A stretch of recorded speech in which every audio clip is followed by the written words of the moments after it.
Welcome to Pindar Poetry. We hope you learned something new. You begin by opening command prompt with elevated rights. Right-click and choose Run as Administrator. Once done, verify the Windows edition so you know which key to expect by running slmgr/dli and reading the output. Make sure you have local admin permissions. Without them, key queries will fail. If you're on a managed device, get permission first. Now that admin mode and edition check are done, you're ready to query the installed product key. Next, run the specific command to fetch the embedded key. You can use WMIC Path Software Licensing Service, get OA3X original product key, press enter and wait for the OA3X original product key field to appear. Alternatively, use PowerShell with a validated script if WMIC is unavailable. Copy the visible key exactly, including dashes.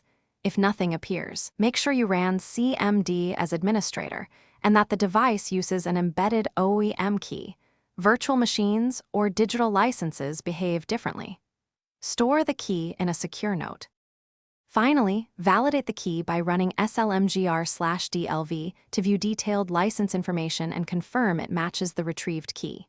If no OA3X original product key shows, check the motherboard's BIOS or UEFI for an OEM slick entry, or use a trusted recovery utility as a fallback.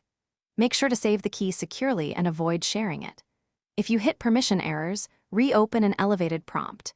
If output is blank, the system may use a digital entitlement rather than a retrievable product key. Thanks for watching. Consider subscribing if we helped you.